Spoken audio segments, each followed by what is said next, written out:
Hello there, guys, girls, gamers, everyone! We're back! Or, I'm still at it, as you can see by my attire. But we're back in If My Heart Had Wings, and we're talking to Kotori that we just met on our way to a grocery store that was a tobacconist. You can all that watch in the previous episode. I'm sorry, I cracked myself a beer, cheers. The automatic doors opened and the one with the self-proclaimed cool allure left the shop. She had a bag on her lap and she had a smile on her face, which was the exact opposite of cool. She didn't notice me and went back in the direction of the dormitory. It's her. She didn't go to school, so what she's doing. I gave up on buying the milk and followed Kotori. When she got back to the dormitory, Kotori opened the front just slightly. The front door just slightly. Hat. She called Hat from the other side of the door and spoke to him about something. He was sneaking around and seemed really suspicious. Go and see if he's here or not. You know, that guy, that mean boy. That mean boy? She's talking about me! It's a girl's dormitory, so I'm the only boy here. I don't remember being mean, though. I don't know why, but it would appear that she is sneaking around to avoid being found by me. If that's how you feel. I headed for the back door of the dormitory. I'll hide in the kitchen for now. Quack, quack. Shh. If this is about me, tell her I'm not here. Quack? I doubt he got the message, but wiggled his butt as he left the dining hall and headed for the entrance. While I'm waiting in ambush, I'll put the food I bought in the fridge. After a little while... Looks like he's not here. Alright. When Kotori came into the dining hall, she went straight for the cupboard and took out a spoon. Without taking out a dish, she stayed seated in her wheelchair. Well, what she's gonna do? She put the shopping bag from the convenience store on the table. Inside was... Häagen-Dazs? Häagen-Dazs! Needless to say, it was top quality ice cream. Not only that, but it was family size. It's the big boss that costs 2,500 yen, which,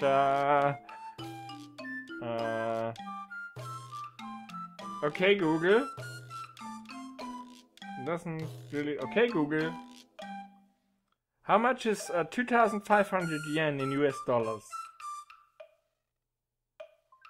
That's not what I asked. It just understands German. Okay, Google. Wie viel ist 2,500 Yen in US Dollar? Yeah, it's okay. It's 20.69 US dollars. Thank you, Google. I talk to my phone sometimes. She opened the lid, and in her right hand she had the type of spoon that you eat things like curry with. I'm finally gonna do it! Quack, quack! Kotori's spoon was still above the smooth surface of the Häagen-Dazs. That's a nice avoidance of copyright stuff. Then she dug a big hole in it. One scoop like that would be about 100 yen! And she stuffed the whole thing in her one mouthful. Whee! I'm so happy! She brought the hand back to her cheek as though she was flooded in happiness from the bottom of her heart. What's she doing? Seeing what she was doing made me hiding and watching her seem pretty ridiculous. Without knowing I was watching, Kotori began to shovel in more ice cream like a construction machine. Nom, nom, nom, nom, nom, nom. Even if it was only 105 yen ice cream, you'd savor the flavor more than that. It's so yummy! With the next mouthful, frost brain! Kotori suddenly lowered her head, holding her temples. Quack. I'm okay, just a little... Oh, brain freeze it's called. It's called... holy shit, I can't remember the German word for it. Gefrierbrand. To be able to get brain freeze from eating too much Häagen-Dazs is the height of luxury. During the little pause, Kotori opened her notebook. There's something written in there. I sneak up a little closer behind her. Bagra. Next to the words, eat as much Häagen-Dazs as I want. Kotori happily wrote the words, done. Ah, mission complete. Mission complete! I do speak a Japanese, huh? Sorry, that's so racist. That's horrible. I'm sorry. That's not how I do usually. Sorry. It seemed to be some sort of list. No way! Things I want to do? That was the title, and there were bullet points below. Stroke the head of a big dog in the neighborhood. It's really scary, but it might be unexpectedly friendly. If possible, I'd like to ride around on its back. Fill the bath with water and swim in it like a pool. Pie throwing. And so on. Among those was, go and see Windmill Hill. With Don written next to it. What is this? Okay, that didn't need translation, I guess. Whoa! Kotori's scream pierced from my right ear and out of my left. What are you doing? Why are you here? I was here before you were. But there's no way! Her mouth was open in shock and she looked at Hat. What? Well, I guess it's no good sending out a duck to scout the place out. Even if he was able to completely grasp what his responsibility was, there was no way he could convey the message. Kotori seemed ashamed and looked away. I'm sorry I surprised you. You were sneaking around, so I wondered what you were doing. I didn't mean to spoil her personal enjoyment. You're really mean. I went back to the kitchen to get things ready for dinner. Kotori's face seemed to say, now it only tastes half as good, as she sulkily ate the ice cream. Why are you taking time off school? I caught a cold. She's valiantly lying. No way! Would someone who has caught a cold be eating ice cream? I'm the dorm mother, you know. I have to make sure the boarding students have the right kind of lifestyle. I don't remember you. I remember accepting you as the dorm mother. Anyway, isn't it strange for a boy to be a dorm mother? Swoosh. She went to the trouble of turning around so that she could point at me. If you want to call me dorm father, then that's fine by me. Kotori turned her back around and went back to enjoying her ice cream. If you weren't at school, then where were you? I softened my tone a little as I asked her. It's got nothing to do with you. Did you get back to Windmill Hill? She's ignoring me and eating her ice cream. It has got something to do with me.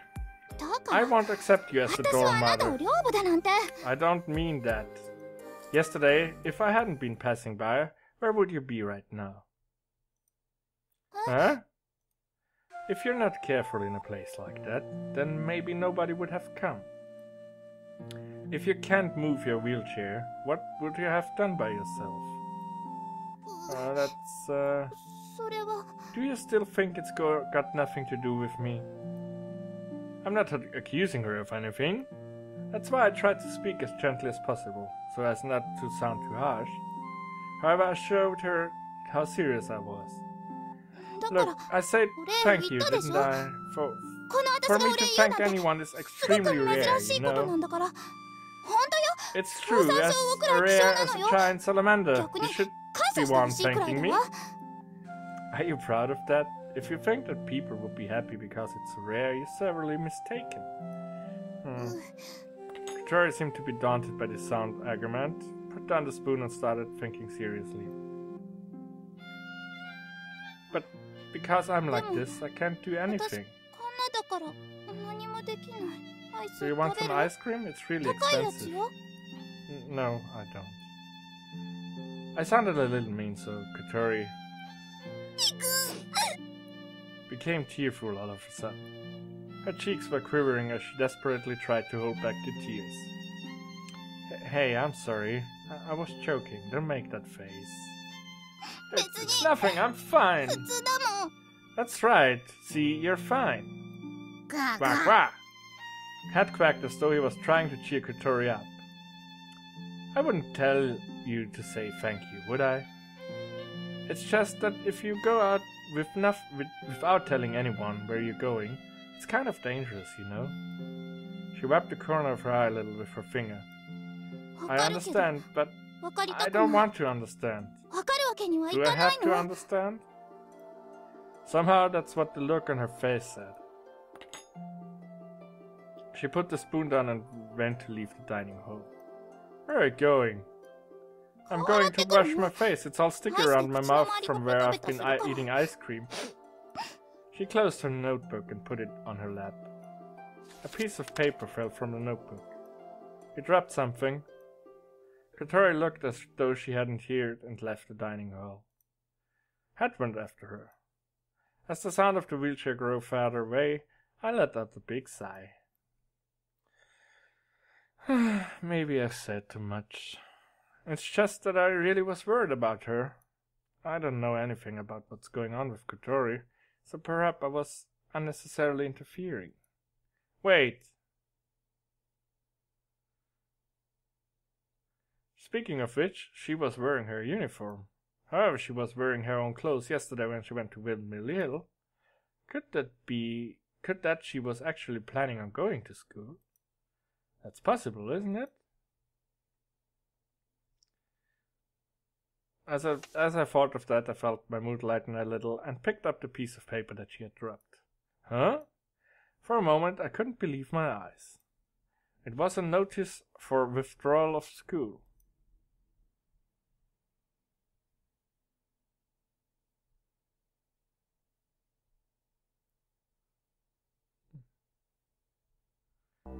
Hey, cheer up, Aoi!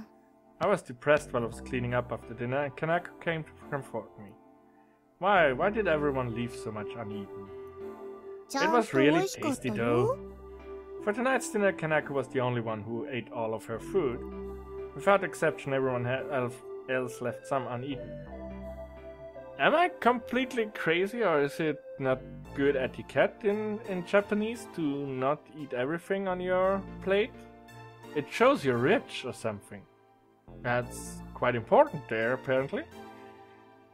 Because if you eat all your food on your plate, you don't get enough to eat, so you have to finish it.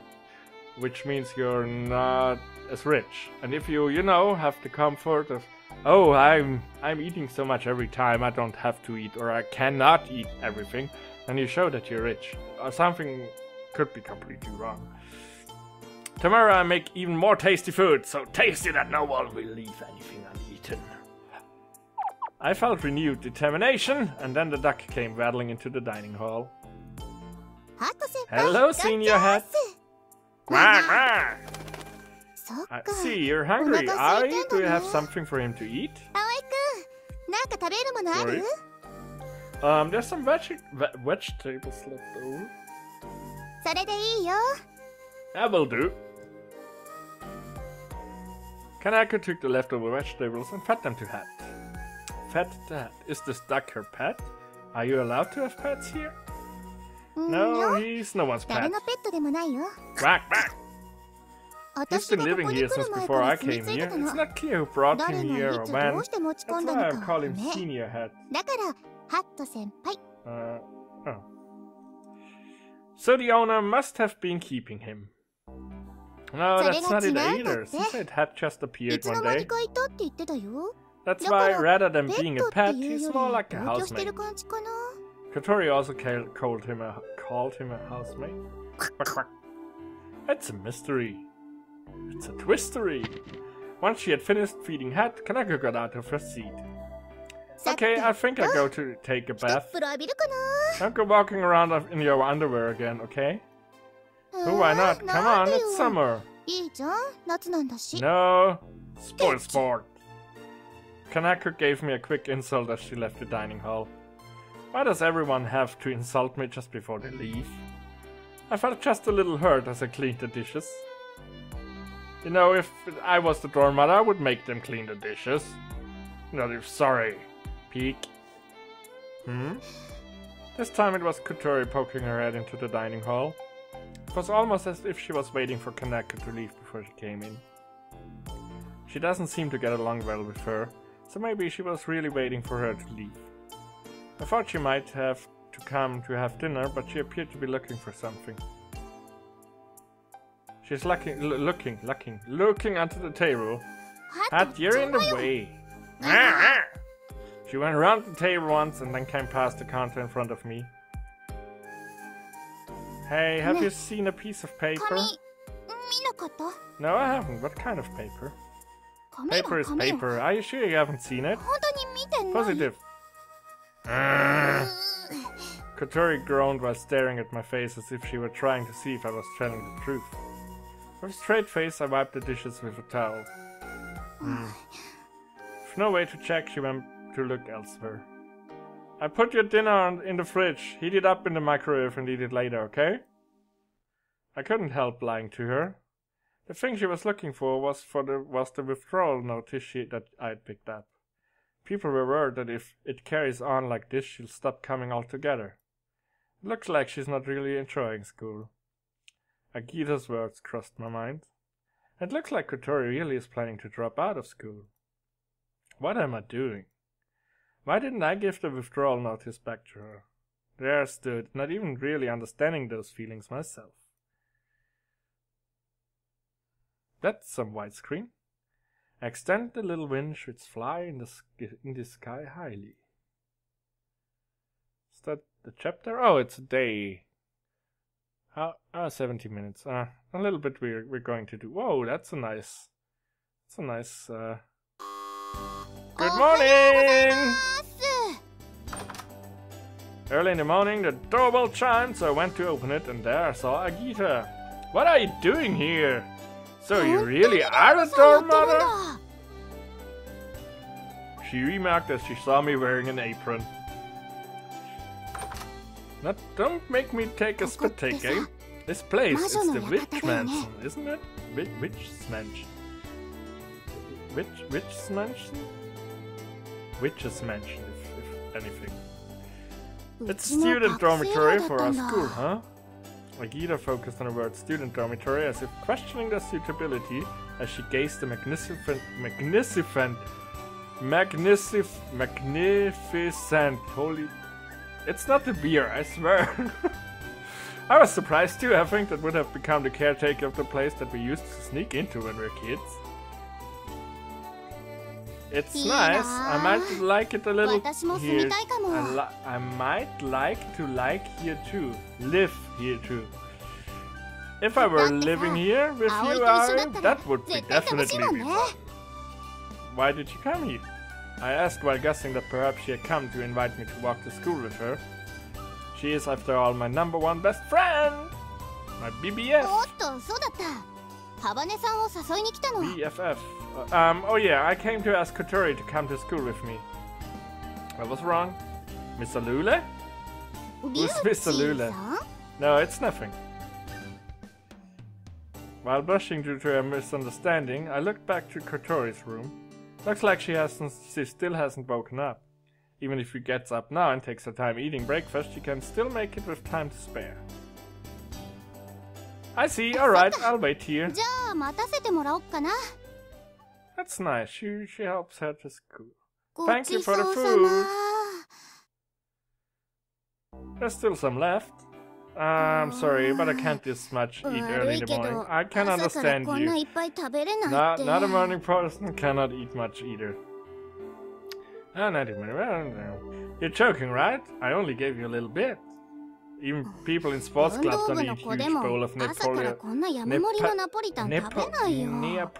pasta in the morning.